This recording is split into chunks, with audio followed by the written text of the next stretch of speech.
Oi, oi, oi, everybody. Welcome back to another video. It's so good to see you guys. So I haven't done a tutorial in a minute. Of course, Dylan here. Unclench your jaw and get your water. Look, Trickster has a new tome releasing very, very soon, and he has undergone some changes since my last video, since we really talked about him. So I figured why not revisit how to play Trickster with everything I've learned over the past few months. Of course, this video is sponsored by BENQ, but we will talk about that much later into the video. Boys gotta eat. And so let's go ahead and dive into the general overview of Trickster.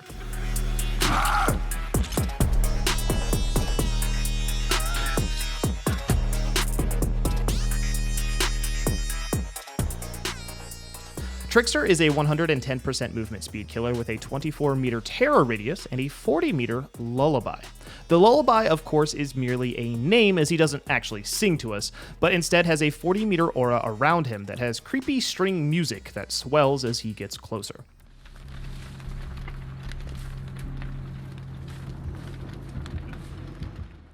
Trickster's main ability is called the Showstopper, where he throws his knives. You can, of course, throw one knife at a time or just hold the button to throw. When these knives hit survivors, you'll see what is referred to as the laceration meter show up around their character portraits.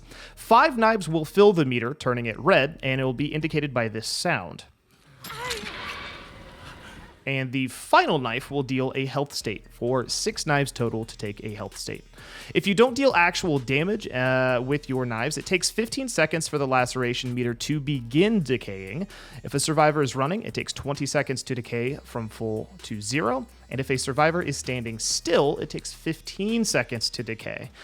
Now, when throwing knives, Trickster's movement speed dips to 96.5%, and after holding the button for a duration, will eventually drop to 92%.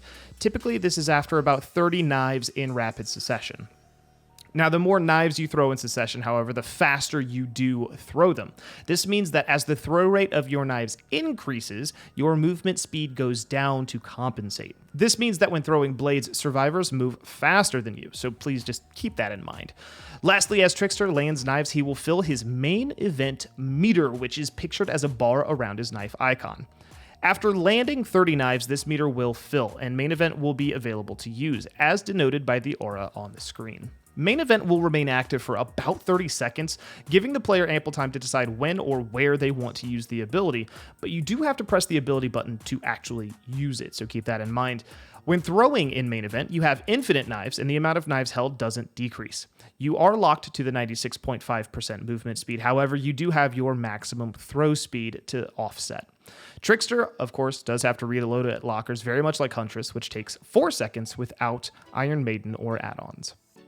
Now, of course, there are tons of details in the wiki and lots of numbers, but this is an overview, and most of this stuff is what you'll actually remember when playing. So let's go ahead and move on to best practices with the Trickster. Now, I'm of the opinion that you should always get very close to survivors before throwing knives.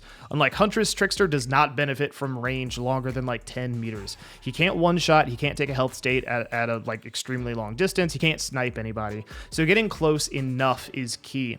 I try to get within about 9 to 6 meters to make the knives most effective, and this will also make it a little easier to aim. You don't have to plan for as much lead on your targets and things like that. Now, you may ask, why would I use knives when I'm close instead of just hitting them with my basic attack using an M1?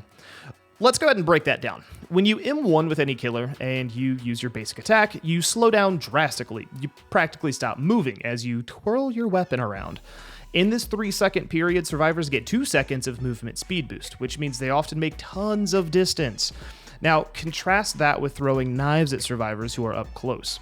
You move at around the 96 to 92% movement speed, and then once they take the health state, they boost for 2 seconds while you put your knives away, swap to your main weapon, and lose very little distance, going from the 96 or 92 all the way up back to your 110% movement speed.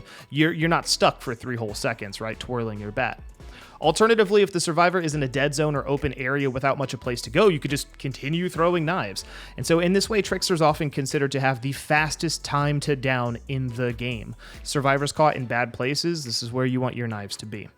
Now, when it comes to actually throwing the knives, you probably want to tap the button versus just holding it down. I usually try to do a 3-round burst, but I usually try to click that out instead of holding the button. Typically, this is for aim reasons. When throwing knives as Trickster, there is a bit of a recoil, and it's easier to counteract that recoil if you're just throwing a few knives at a time rather than trying to hold down the trigger and compensate for every little knife thrown. And of course, I mean, you do want to be efficient with your knives and make each one count. So adjusting aim between your knife throws is far better than throwing a bunch of knives and adjusting your aim at the same time, which was going to cause knives to just kind of be thrown out into the abyss and never have a shot at hitting, okay? When throwing knives, it's also important to observe your surroundings. Be very aware if there's a lot of line of sight blockers and if there's a decent enough distance. You may just want to wait to get much closer so you don't have to worry about these line of sight blockers. Simultaneously, if a survivor's about to round a corner, sure, throw a few knives, right? Go for 1 or 2, maybe 3, and then put them away so you don't lose distance on said survivor. As we discussed, you're slower than survivors when you're throwing. You want to catch up and gain on them as much as you can. Keep in mind, for Dead by Daylight, the hitboxes for survivors are slightly taller than they are, so oftentimes if a survivor is looping around an object and it is just as tall as they are, or they crouch behind a box that's just as tall as they are, you could typically still hit their heads over these boxes as well, and it'll benefit you a lot. Now, you can and you should attempt mind games with knives, and this is like kind of a higher tier strategy that works out. You could do this at LT walls, windows, shack windows, even unsafe pallets, especially unsafe pallets. While holding the knives, if the survivor's on the other side of the obstacle, pretend to look away as if you're going to walk around the loop. Often survivors will observe that your red light has left or has moved, and they'll try to make an escape, or they'll move, or they'll stand up, they'll do something. And when they try to do so, try to look back and land a few knives. Usually with windows, this works very, very well. You look away, they'll run back in front of the window, you get your hit, all right? This works specifically when you look like you're going to pressure the survivor the direction they went. So if a survivor runs to the right of a window, then you want to go and move your red stain to the right so they think you're going around to get them. This will push them left in front of the window again, and you can get a few knives. So keep this in mind. Now, Trickster has a pretty amazing ability to zone survivors, especially if they've already taken quite a few knives. And what I mean by this is Trickster can aim over the pallet or through the window if it's at a jungle gym, LT wall, shack. He can aim through the window if it's an unsafe pallet. He can aim over the pallet. And he can actually continuously throw knives over the pallet while going and backing up and going around the loop, which forces the survivor to either run into the line of sight of the knives or be dangerously close to Trickster as Trickster rounds that corner as well and puts pressure on them. And you can use this in some cases to get some pretty cheeky downs as well. All of that being said, do not overuse this method. Practice it to get better, but if a survivor's not falling for your shenanigans, you definitely need to try something else. This is most common at jungle gyms or shack or something like that, very strong tiles. And especially so if the pallets at jungle gym and shack are dropped, break them and move on. The likelihood of getting anything done here is very unlikely, even with next level mind games, okay? Remember that Trickster is primarily a game of stamina. Chew through those very strong early pallets, make smart choices, and fast downs, and he becomes insanely strong when they're out of resources in the late game. Now, with regards to main event, first, always keep track of how far you are away from main event. If you're 2 knives away from having main event, it may be best to reserve throwing knives until you're in a better position to make use of it. Simultaneously, be aware of where you use it. If it procs inside of shack or inside of a jungle gym, I wouldn't necessarily actually activate it unless under very specific circumstances or your body blocking the window or something of that nature. There are far too many ways for a survivor to escape a jungle gym area while you're in main event because you do move more slowly than they do. So again, just probably don't use it in these areas unless very specific circumstances. Lastly, when it comes to reloading, pay attention to main event. If you're only 2 or 3 knives away from getting it, you may want to forgo reloading on your next hook or something like that. Save yourself the time. In your next chase, you could proc main event and use it in lieu of the knives you would have received from the reload, and this just helps Trickster to save some time. You're not so stressed.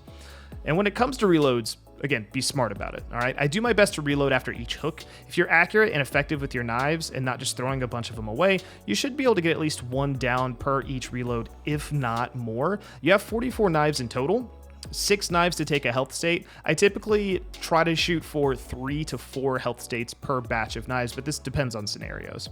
Now quickly, let's discuss overall strategy.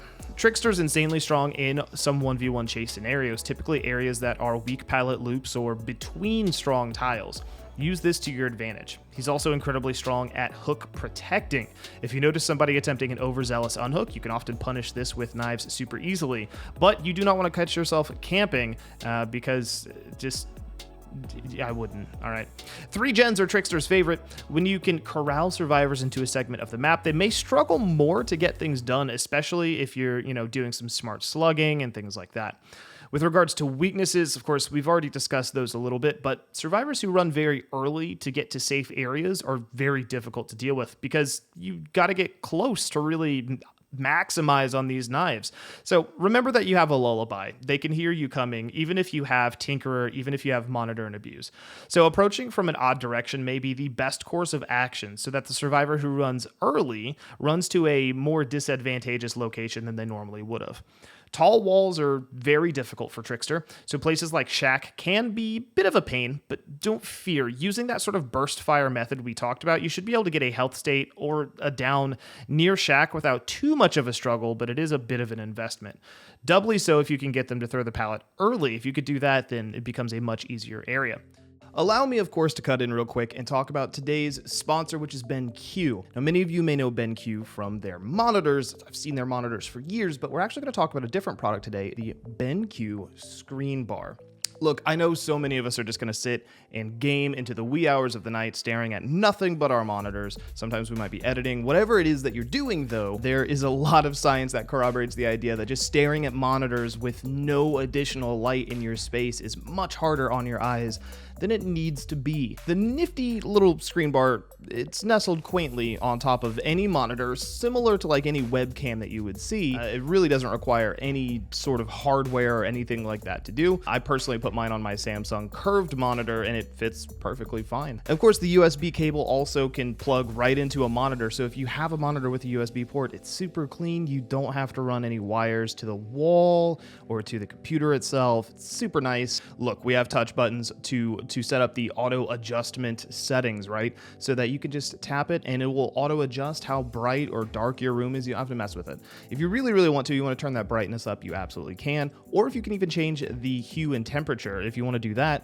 you absolutely can. There's a lot of science that shows that blue light is really difficult for our eyes and makes it a lot tougher for us to sleep at night. It makes it much, much harder for us to concentrate. And so personally, I opt in for the warm light as I have warm light filters on basically everything else, and I have glasses. So look, all right, I'm just trying to save my eyeballs. Now, I personally work really, really hard to have a very clean setup, very nice, very fancy, very clean setup, all right? We have built a 11-foot floating desk in my office, and BENQ, look, the screen bar, when it came to like trying to get an additional light that I could just work with, it was a no-brainer. I could have got a lamp, right, and just stuck it somewhere and ran a cable to the wall, and it would have illuminated some corner of... No, this was great. This was a great setup, a great choice to illuminate the space in front of me, what I'm really trying to do.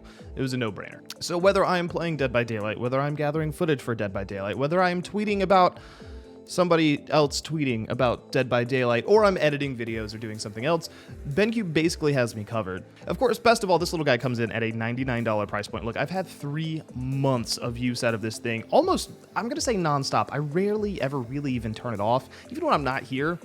It's nice. It's just cozy. Okay. All right. I like it. So if you guys are looking to be indoctrinated by the order of BENQ, take a look at the links in the description. You can check out Amazon. You can order directly from BENQ for that $99 price point. And I don't think you'll be disappointed. You guys should take a look at it. And, thanks for being part of our sponsored segment. All right, back to the video. All of that being said, Trickster requires a lot of time and effort. He's definitely not an easy killer. I know a lot of people say he's just a very easy killer, but I think at a high level, Huntress is more effective as a killer than he is, especially when you deal with people running away from you early. So keep all of this in mind. Approach from weird areas. Remember to be hyper accurate, and I think you'll do very well as Trickster. Let me know what you guys think of the video down below. Please check out some of our gameplay videos, as those are often underserved. And of course, I'll be praying to the entity to see you guys in the next video.